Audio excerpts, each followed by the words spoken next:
समीर रोज की तरह काम से घर वापस जा रहा था। रात गहरी थी और चांद भी पूरा था। पूरा रास्ता चांद की रोशनी से चमक रहा था।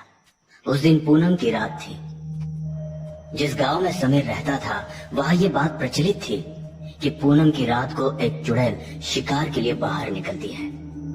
वो जिस भी इंसान को अपना शिकार बना ले उसे वो जिंदा नहीं छोड़ती। ये बात समीर को मालूम थी, लेकिन वो इस पर विश्वास नहीं करता था। समीर जंगल के आधे रास्ते ही था कि तभी उसे अपनी माँ का फोन आया। हेलो, हाँ माँ। बेटा घर जल्दी आ जा। बोला था ना कि आज पूनम की रात है। इस समय बाहर निकलना इतना खतरनाक है कि तुम्हें पता भी है। ओहो माँ, बस मैं 10 मिनट में घर पर पहुंच जाऊंगा, तुम चिंता मत करो। मैं बिल्कुल ठीक हूँ। कुछ दूर तक चलने पर समीर को कुछ आवाज आई।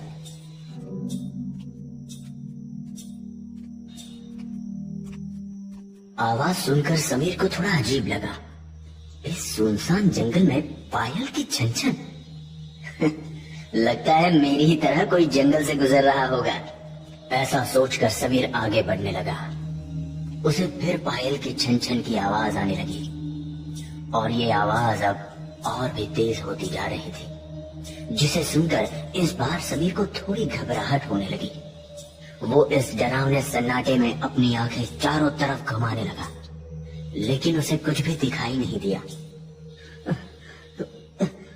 आसपास तो कोई नहीं है, तो फिर ये आवाज कहां से आ रही है?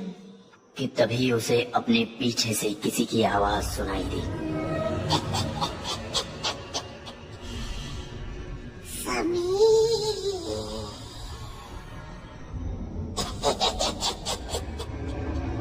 आवाज सुन समीर पूरी तरह घबरा चुका था। उसकी हिम्मत नहीं हो पा रही थी कि वो पीछे मुड़कर देखे। वो बस उसी जगह उसी हालत में खड़ा रहा। ऐसा लग रहा था मानो उसके शरीर को लकवा मार दिया गया हो। कि तभी उसे फिर से पीछे से आवाज सुनाई दी।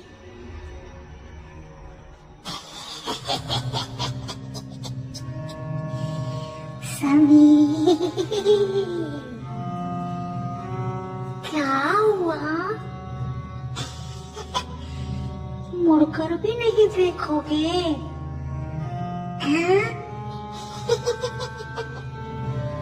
जैसे तैसे समीर ने पीछे मुड़ना शुरू किया और जैसे ही वो पलटा, उसकी हालत बद से बदतर हो गई। उसका हालत मानो सूख ही गया। उसके सामने चुड़ैल खड़ी थी, जिसके लंबे बाल, आंखें सफेद, चेहरा काला, बिल्कुल चांद के दाग की तरह। माथे पर सफेद बिंदी, हाथों में भारी भारी कंगन, बड़े बड़े सफेद नाखून और पैरों में मोटी मोटी पांजेब थी। चुड़ैल ने एक लंबी सी सफेद साड़ी पहनी थी, जिसका पल्लू जमीन पर कई गज तक फैला हुआ था। वो सच में एक पूर्णिमा की चुड़ैल लग रही थी। क्या हुआ समीर? तुम तो मुझे देखकर डर गए।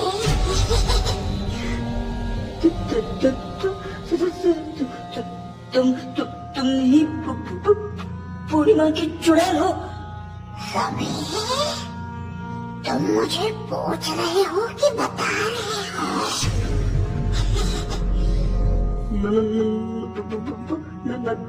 मैं पूछ रहा हूँ मैं ही पूर्णिमा की चुड़ैल हूँ।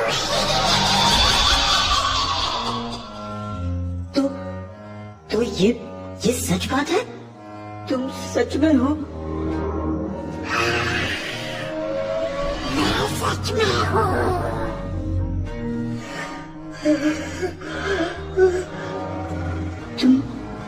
तुम मुझसे क्या चाहती हो? तुम्हारी मौत। पर मैंने तुम्हारा कुछ नहीं बिगाड़ा। तुम मुझे क्यों मारना चाहती हो? मुझे जाने दो। क्या सच में तुम्हें याद नहीं? क्या? कि तुमने मेरा क्या बिगाड़ा था? मतलब? संजना याद है तुम्हें?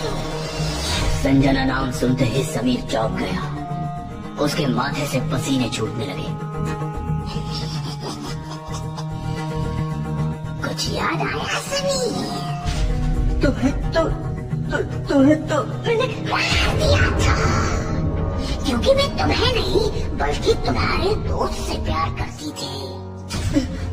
देखो संजना, वो बहुत पुरानी बात है। मैं आज भी उस रात के लिए खुद को रोजाना कोसता हूँ। आज तुम मिली हो तो मैं तुमसे माफी मांगना चाहता हूँ। प्लीज संजना, प्लीज मुझे माफ कर दो, प्लीज। माफ कर दो?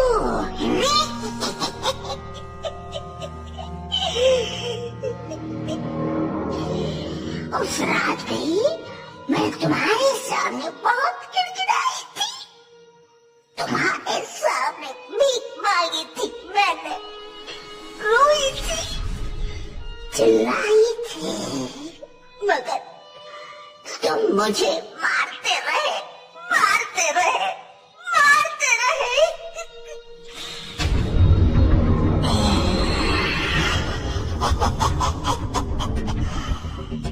आज पूरे 2 साल हो चुके हैं और वही पूनम की रात भी है जिसकी रोशनी में तुमने मेरी जिंदगी को अंधेरे में धकेल दिया था। और आज अंधेरा कैसा होता है उसे जानने की अब तुम्हारी बारी है। नहीं संजना, प्लीज मुझे माफ कर दो। प्लीज मुझे जाने दो। मैं तुम्हारा प्यार करता हूँ। समीर अपनी जान की भीख मांग रहा था कि तभी वहां से चुड़ैल गायब हो गई। चारों तरफ बस अजीब सा सन्नाटा था। ये देखकर समीर काफी हैरान हो गया। उसे कुछ भी समझ नहीं आ रहा था कि आखिर चुड़ैल कहाँ गई। कि तभी एकाएक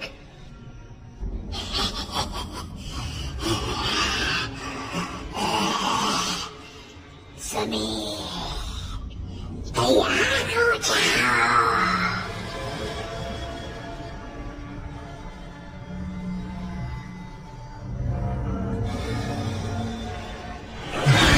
चुड़ैल ऐसा कहते ही समीर का अपनी लंबी सफेद साड़ी के पल्लू से गला दबाने लगी।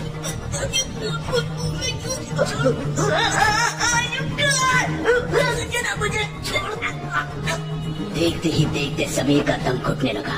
वो तड़प रहा था, चुड़ैल से अपनी जान की भीख मांग रहा था, लेकिन चुड़ैल बदले की आग में जल रही थी और उसने समीर को तड़पा तड़पा के मार डाला।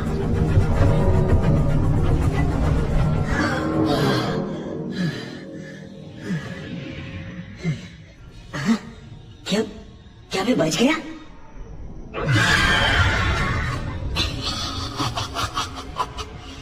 नहीं समीर,